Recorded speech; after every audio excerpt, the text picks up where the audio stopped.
Здравствуйте! В эфире информационный выпуск Амшик Шара. Я и мои коллеги расскажем вам о главных событиях дня и не только. Сегодня в программе. Традиционный армянский праздник Амшен прошел в селе Алагадзе Гагарского района. Первая молодежная инклюзивная организация продолжает деятельность в качестве благотворительного фонда помощи детям с особенностями. Легко читать и мыслить. Специалисты Государственного управления по языковой политике разработали и издали 4 детские книги на абхазском языке. Традиционный армянский праздник Амшен прошел в селе Алагадзе Гагарского района. В этом году он проводится уже 5-й раз подряд. Главная цель праздника – возрождение и сохранение традиций амшенских армян в Абхазии и, конечно же, единение народа. На празднике были представлены стенды всех районов Абхазии, а также стенд Российской Федерации. Гостей угощали армянскими национальными блюдами. Также была организована большая концертная программа. Праздник посетил президент Аслан Бжаня, который попробовал традиционные блюда и поднял тост за процветание страны. Президент пожелал мира и благополучия всей армянской общине Абхазии. С такими людьми, педагогами, общественными и культурными деятелями наша республика становится богаче, красивее и лучше, а весь многонациональный абхазский народ сильнее и благополучнее, сказал Аслан Бжаня.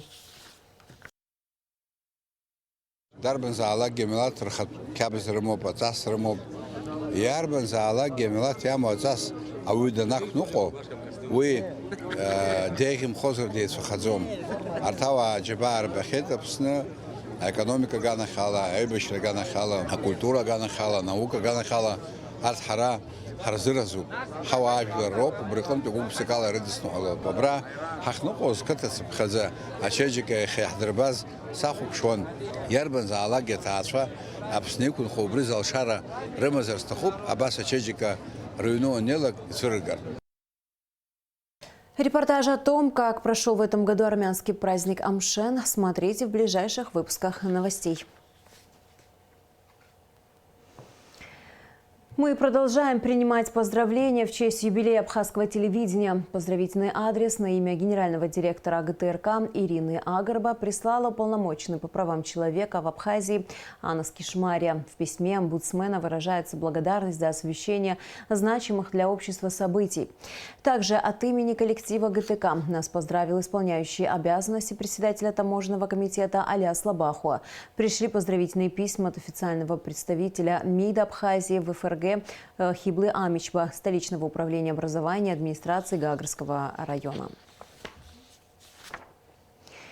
Учиться легко читать, мыслить и говорить на родном языке. Специалисты Государственного управления по языковой политике разработали и издали 4 детские книги на абхазском языке.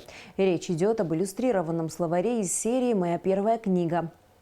Сказки-пьесы для детей «Отважный заяц», сборники стихотворений «Песня цветов» с раскрасками и сборники стихотворений «Время и часы». Большая часть книг будет направлена в детские сады и школы по всем районам Абхазии. В ярких иллюстрированных изданиях «Часы и время», предметы, цвета и цифры. А одна из них, «Апчитко Раша», посвящена цветам, произрастающим в Абхазии. Книги являются и пособием для малышей, и дополнительной помощью для школьников и их родителей. Само то, что вот эта книжка родилась, конечно, желание еще познакомить, не то что познакомить, детей с названиями цветов, правда? Ведь нам очень часто говорят, что вот у вас нет таких цветов, у вас нет названия, значит, у вас нет той культуры разведения или сбора, или вообще. И вот через слово, через визуальную сторону мы хотим детям все-таки показать. Вы знаете, даже после того, как я, значит, работала с этой книжкой, и получилось так, что ко мне пришли, там спрашивают какие-то цветы, я называю все как есть. Откуда, говорит, ты все это знаешь? Ой, думаю, откуда я действительно это знаю? Просто я работала с Гундой, и вот мы с ней собирали эти цветы, собирали. Потом, почему эта книга так долго работала с ней? Потому что, ой, Гунда, там еще такие интересные цветы есть, давай мы еще, вот такие интересные легенды, давай вот мы создадим стих еще по этому поводу, да? И откроем, просто приоткроем вот этот цветок. Погрануправление ФСБ России в Абхазии подарило Галской первой школе мобильную лабораторию по биологии. Об этом сообщает Галмедиа. Теперь на уроках учителя смогут пользоваться интерактивным оборудованием, а также помогать ученикам проводить эксперименты и опыты. Это был неожиданный подарок, это просто сюрприз. И очень нужный для преподавания биологии. Благодаря тому, что нам сегодня такой подарок сделали, мы, конечно, уроки будем проводить более интересные, насыщенные, с современными технологиями. Первая молодежная инклюзивная организация, проведя несколько успешных мероприятий в этом году, решила создать пространство для досуга и работы. Благотворительный фонд планирует проведение множества мероприятий, оказание помощи инклюзивной молодежи и многое другое. И в этом им нужна поддержка. Детали у Рады Чачава. Этим летом первая молодежная инклюзивная организация начала работу как инициативная группа неравнодушных людей, а продолжает деятельность в качестве благотворительного фонда, желающего помогать инклюзивной молодежи интегрироваться в общество. Первую цель, что я поставила в данной организации, это собрать инклюзивную молодежную организацию. Эта цель у нас выполнена. У нас собралась замечательная инклюзивная команда. И нам сейчас необходим наше помещение, офис, где мы будем встречаться, проводить различные мероприятия. Так как мы встречаемся только на выездах, в проведении различных экскурсий, только таким способом мы имеем возможность общаться между собой. Но это тяжело. На одних экскурсиях проводить различные встречи – это очень тяжело, поэтому мы были в поиске помещения. По словам Рады Халваш, собственное пространство необходимо организации не только для офисной деятельности и непосредственно работы, но и для досуга особенных ребят, для их комфортного времяпрепровождения и социализации. Не только просто помещение, где мы будем проводить различные мероприятия, встречаться с молодыми людьми, проводить время, но и как под офис.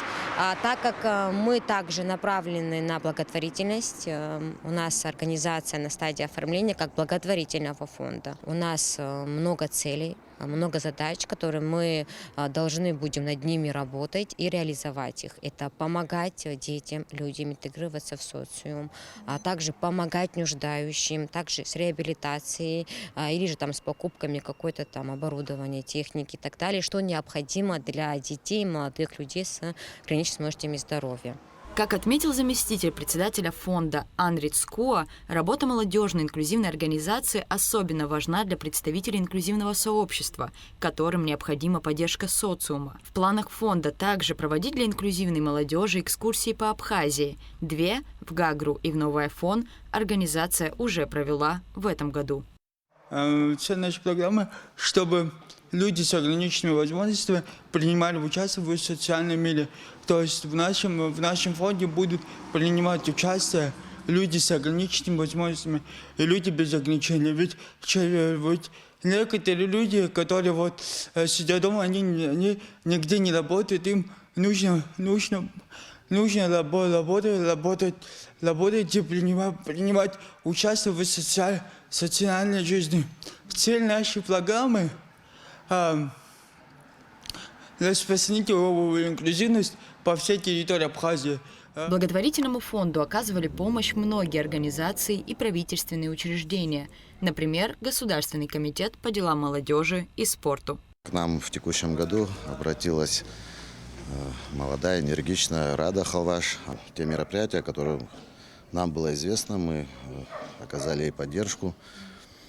И видно было, что дети, они были воодушевлены тем, что оказывается такое внимание.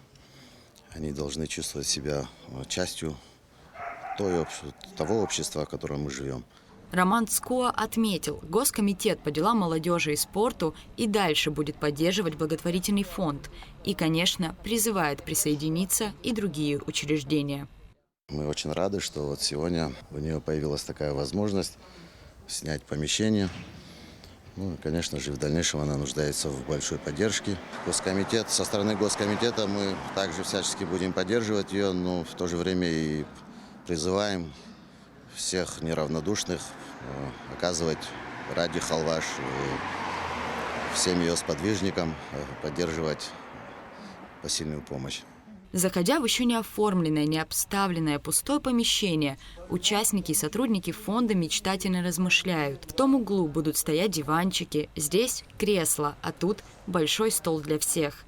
Дело остается, как отметила Рада Халваш, за малым – привлечь спонсорскую помощь для обустройства уютного и комфортного пространства для инклюзивной молодежи.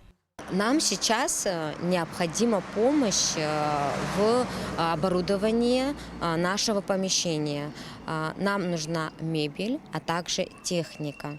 Мы просим народ, коммерческие организации, бизнесменов, предпринимателей, всех неравнодушных людей, чтобы нас поддержали, и чтобы из этого помещения мы сделали уютное гнездышко, где в первую очередь молодежь с ограниченными можливостями здоровья будут иметь возможность выйти из дому и приехать сюда к нам и провести время вместе с нами. Благотворительный фонд планирует проведение множества мероприятий, оказание помощи инклюзивной молодежи и многое другое. И в этом им нужна поддержка. Ведь что может быть важнее, чем творить добро? Рада Чачава, Заур Кварча, Абхазское телевидение. Делегация Абхазии примет участие в работе 9-го международного культурного форума в Санкт-Петербурге. Как сообщает пресс-служба Минкульта, в состав делегации вошли директор Абхазского государственного драмтеатра Алхас Чулоку, гендиректор Русдрама Ираклий Хинпа, директор Сухумского музыкального училища Нина Эльбжания, художественный руководитель камерного оркестра Давид Терзян, начальник отдела международного сотрудничества и взаимодействия со СМИ Министерства культуры Сария Маршан. Вышел очередной номер газеты «Республика Абхазия». В ней читатель может ознакомиться с последними новостями политики, экономики, спорта, узнать об интересной культурной жизни городов республики. К примеру, в Гудауте прошла выставка «Цветы в любое время года». Новое издание также содержит статьи о сельском хозяйстве, об урожае новогодних мандарин в этом году и многое другое. Новый номер «Республики Абхазия» уже в продаже. Также газета доступна в электронной версии. И в завершении выпуска, как всегда, о погоде. По сообщению Гидрометцентра, в среду, 8 ноября, на территории Абхазии ожидается переменная облачность без осадков. Температура воздуха ночью 9-14, днем 17-22 градуса. Температура морской воды 18 градусов.